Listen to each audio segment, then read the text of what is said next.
Hey everyone, it's Matt here, and today I'm doing another episode of Did I Get What I Ordered? And because it is the holiday season, I will be doing another Christmas edition. So last year, if I remember correctly, I didn't know everything I was going to be getting. I definitely didn't know, of course, because did I get what I ordered, in what condition it was going to be coming in. But this year, some interesting things happened. So basically, some family members said, hey Matt, just throw us 10 things. And those things, by the way, will be on the screen right now as I'm talking. So you know what they're going to be. I knew what they were going to be because obviously I picked the 10 things. But they weren't going to get me all 10 things. I did not know how many, I did not know which. All I knew is I picked some that were really cheap and some that were absurdly expensive, mostly as a bit of a gag. Like, oh, of course they're not going to get me this. So, family members have gotten me these things. Again, no idea what they are. You can see them wrapped right here. So, this is going to be very interesting. I'm filming this before Christmas. So, we're actually going to have to go to the future to see what they will be. I mean, it won't be the future for you, but for me, it will definitely be the future.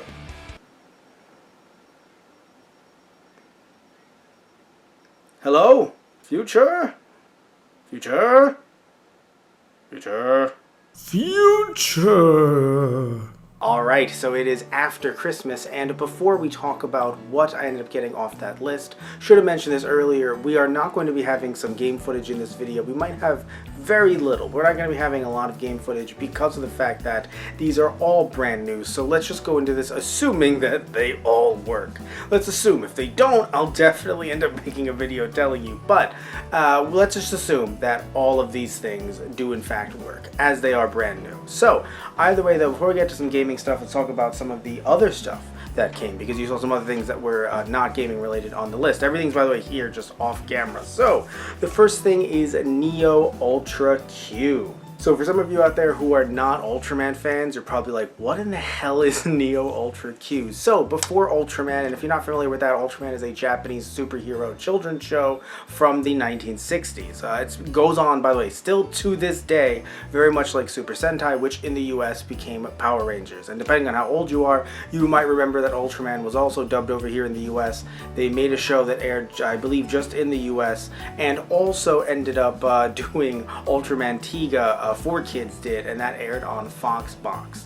But the point is that Ultra Q is the original even before Ultraman, and so this was a sequel that I believe wasn't even translated by fans online. So I believe this is the first time that you could ever see this in English, or at least with English subtitles. So when it comes to this, this was very cheap, as you saw. So I didn't know if it was gonna make it to the list or not, but either way, I just knew that with how inexpensive it was, the fact that I already have the Ultra Q set, that I will be reviewing that, and also this on our Toku Dragon channel, I thought that would be really cool to watch this and check it out, because I enjoyed so far what I've seen of the original Ultra Q, and I want to see their new sequel take on the franchise. And the next thing is also Ultraman related. It is Return of Ultraman.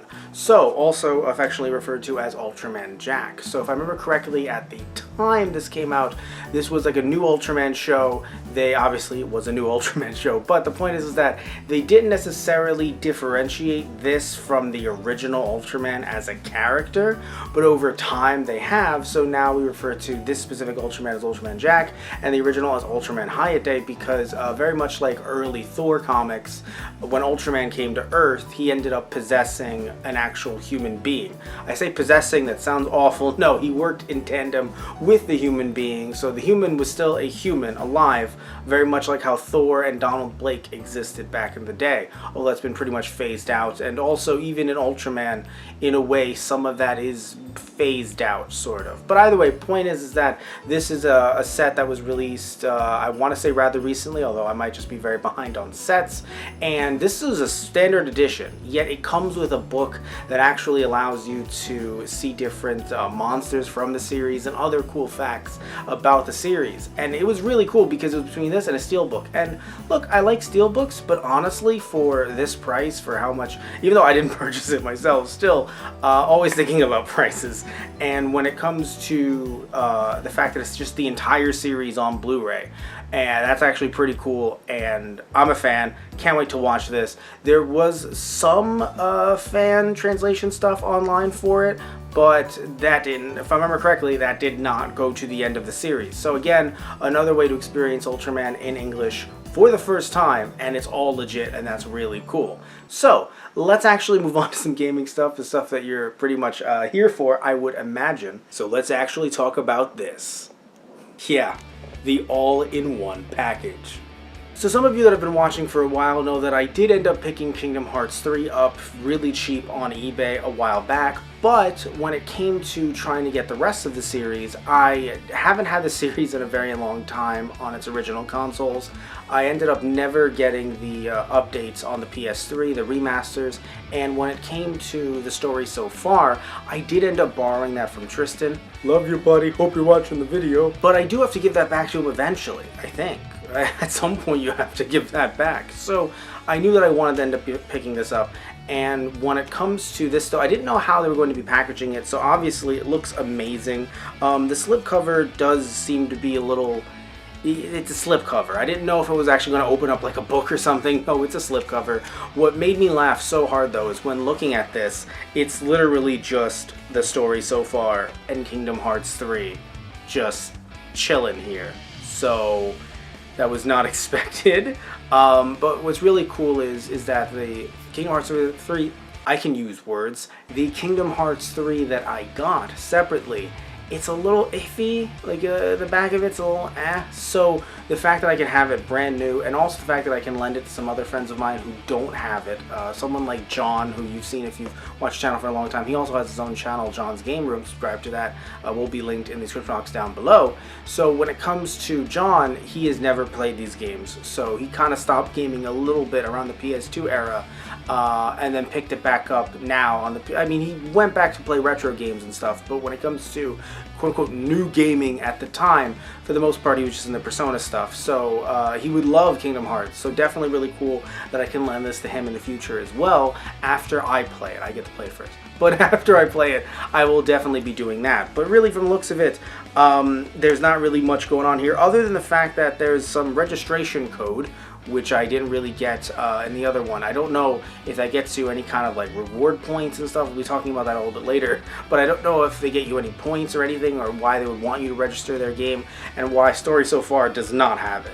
And if you're not familiar with Kingdom Hearts, they're not lying when they say that there are 10 games in this. Now, yes, there are some games that are rendered as cutscenes, and they're just there to kind of tell you the story, probably because porting them over, especially if some of them are on the DS, and other consoles, would be a bit much. But for the most part though, all of them are playable as games. They are remastered for this, playable on the PS4 obviously, and I think it's really cool as someone who back in the day literally had to jump from the PS2 to the Game Boy Advance to the DS to the PSP to the 3DS. So to be able to have them all here is really cool, and this cover on the front reminds me of the Matrix movie I saw recently, and not the original, the new one. And it's just, in general, I just really love the vibe. Definitely gonna have some fun playing this. Now, moving on to the next two games. This one is actually one that I did not expect to get, and the reason why is because I, like I said earlier, forgot that I put some of these on the list. So this is Neo, The World Ends With You. So we're gonna pause the video for a second because things just got weird. So I'm Matt from the editing room here. This is causing the video to be a lot longer than I would like, so I'm going to try and shorten this story as best as I can. So as you can see, just by looking right there, I'm holding a game that was not on the list. So how in the heck did this happen? So I'm opening up this game on Christmas Day. I'm unwrapping it and I'm thinking, wow, this is awesome. I did not remember putting it on the list. I said that out loud, that I just did not remember, and my family said, well, you put it on the list. And in this case, it was my mother in particular who ended up buying it. So I thought, well, you know what? I guess I must have. And then I did the entire video later that day, and now I'm editing it, and I was looking up links for the actual pictures so I can show them off in this video, and it wasn't in the list of links. So I actually noticed that when it came to the Ace Attorney game, I actually ended up sending a shortened version of the link out in an email, and it must have come up as some kind of error on Amazon. That happened to me on my computer. That even happened when we tried to recreate this on my mother's phone, because I ended up asking her, how did you end up purchasing this? And she said, I don't remember. So she doesn't remember. I don't remember. It comes up as a broken link, but I have a strange feeling that either on her phone on that day, maybe she looked at it through an app or something, that it came up as, oh, well, we don't have this, but maybe you could get this. And The World Ends With You came up because she didn't ask me about it. I never discussed it with her. She does not know anything about video games, nothing about this game. There is no way she would have gone, oh, of course he would like this instead. It just somehow must have came up because according to her, it was in the links that I sent. But again, I can assure you, it was not. Very, very strange. But either way, just wanted to give you that heads up because throughout the rest of this video, I will be talking about this game as if I just plumb forgot, but that did not happen. So either way, let's get back to Past Me. So when it comes to this game, I have played very little of the original, but I'm gonna beat it. I enjoyed what I like so far, and if for some odd reason I end up hating this game so much, oh, this is the worst game ever, which I highly doubt. But if that ends up being the case, then I'll just lend it to a friend. I'll lend it to Tristan. I'm sure Tristan would love it. But when it comes to, I didn't mean to say that with any animosity. Why did that sound rude? The point is that they oddly packaged this weird. It seems as if, has this ever happened to any of you? It seems as if the artwork is actually hugging the top too much. I've never seen that happen with a video game. Very strange that it happened here. Turning this around, it says, only the possibility of you can change our fate. And other cool things as well. Point is that I'm very interested in this style, in this aesthetic. I wanted to play the game back in the day, but never had the chance to, so being able to play a little bit of it, I'm playing it on the DS, the original, I'm hyped, and I can't wait to play this one. Now, opening it up, there are those rewards that I mentioned earlier. Now I get 25 members reward points. I don't know if I want to sign up only for 20 reward points, as I have a feeling that's just 25 cents.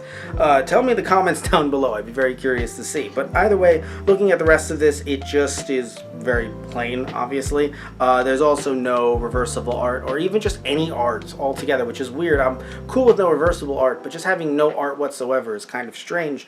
But yeah, and then looking at the actual cartridge itself, I was about to say disc. The cartridge itself, it is in fact a cartridge. We can confirm it is a cartridge. Also, just a quick side note, the art on this, I'm very much appreciating the art more and more. It pops very much in a way that makes it feel like the paper that was used or the printing that was used, something that was used for this actually pops in a way that it doesn't usually on some of my other Switch games. It's very hard. Hopefully on camera it actually, you can see what I'm saying here, because in person it just pops in a very interesting and unique way. And the next game I got is actually one that got me pretty hyped, and I didn't expect to get hyped about this at all. It's actually Kingdom Hearts and the Melody of Memory. First of all, very much like the all-in-one cover, I love this artwork. Now, the reason why this gets me hyped, initially this did not get me hyped whatsoever. I did not care. I wanted to play it one day, but that one day was not going to be today. However, or any day in the near future. Like if someone I know had it, I would ask to either borrow it or I would go over to their house and play it. But there was no real reason for me to go, I gotta get this game. But apparently there is going to be some story elements in this game, so some stuff plot related will be in this game. So that was the first thing that made me go, okay, maybe I should check it out. But also just seeing some screenshots of the game and the fact that it's based around specifically music from Kingdom Hearts. And I love music from Kingdom Hearts. I love Utada Hikaru so much. So when it came to all of that, I thought, you know what? I'll get the game, and then, but also, again, I did not know whether or not I was going to be getting it in this video. So, getting this, I'm actually really hyped. I still have to beat the all-in-one, but I thought it would be really cool to get. And why on the Switch? Because the way the game just works, it felt very much compatible with the Switch, even though for the most part, if it's Kingdom Hearts, I'm going to get it on the PS4. So I started with Kingdom Hearts on the PS2. But when it comes to this game in particular, it just feels like it was made for handhelds. And so opening this game up, we can see that there's another registration, another rewards card, so I should definitely maybe sign up. I don't think I've ever signed up. Maybe I can get some points and buy some PS1 games or PS2 games, which, if you don't know, yes, Square Enix still sells PS1 and PS2 games.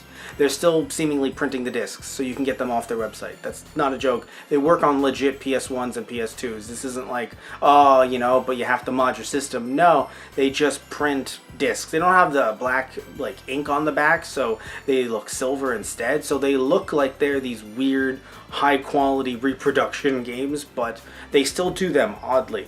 So I definitely need to pick some up sometime in the near future, and hopefully these, I assume 25 cents will help me do so. Either way, though, when you look at the artwork here, or the lack thereof, you can see that it's just, man, it's just so weird. Look, I'm not saying everything needs to come with like a manual, but it's weird to just have plain white here and just the emptiness of that, and then no artwork of any kind, even like a little scribble, just nothing.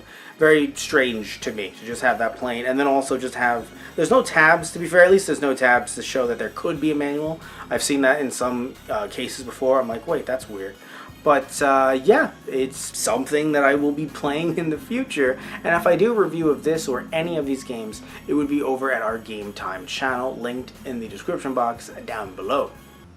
Oh no, so we have to look at the big boy, and you probably already guessed what it was. It is Disney Infinity 2.0. So when it comes to this, it is too big to unbox in this video. This video has gone on for far too long already, so we will be unboxing it sometime in the near future on this very channel. But just looking at it, just looking at the outside of the box, I'm a little bit worried about the sticker, because last time we took the sticker off, it actually ripped off the upper parts of the box. So that unboxing video of 3.0. And the reason why I wanted this, might be like, why this of all things? I never really experienced Disney Infinity outside of the 1.0. I'm seeing that the starter packs are actually relatively cheap. I don't need the game as I have a modded Wii U, but at the same time, the base and the actual little figures themselves work on nearly any other console. So this was just the cheapest one. Very much like how 3.0 was the cheapest on the Wii U. So because the bases work on, and figures work on nearly every single console, the only one that's the outlier here are the 360 and the Xbox One. I don't know if they use different tech either in the bases for them or in the USB technology. No idea. Software, firmware, no idea. All I know is that those two are the ones that are, okay, you have to make sure that you keep these separate. But when it comes to these, like everything else, Wii U, PS3, I have 1.0 on the PS3, I have 2.0 and 3.0 now on the Wii U, and I definitely will probably be doing either some reviews on the Game Time channel or end up doing some kind of retrospective as a whole on this, and maybe even a tutorial if anyone wants to get into Disney Infinity. I don't think I'll be someone that's buying every single figure out there. I don't know if there's any that are extremely expensive, but when it comes to the base games, always wanted to check it out. Happy to, but funnily enough, in this case, the disc and the game itself, it's really just extra. For the most part, I just needed these figures in the cheapest manner possible, and the base, and making sure that it worked, which is very important, because even though this box looks very beat up, it is brand new. It's just that this is from like 2014. So yeah, even if it's brand new, it's gonna look a little beat up. Alright, so that about wraps up this video, but before we go, I just want to thank you all so much for watching. Thank you all so much for supporting us this year. This should not be the last video that we do this year. There should be a little bit more coming up, so this isn't a goodbye for 2021 sort of thing, but the point is that I just want to thank you all so much for being here in 2021. Whether or not you're a new fan, whether or not you've been here since the very beginning, it doesn't matter. Thank you so much. This has been a very interesting ride, and I'm happy that you've been here with us throughout it in any which way. So, love you all. Take care. Tune in next time, and I'm gonna get just playing some stuff. So, alright. See ya.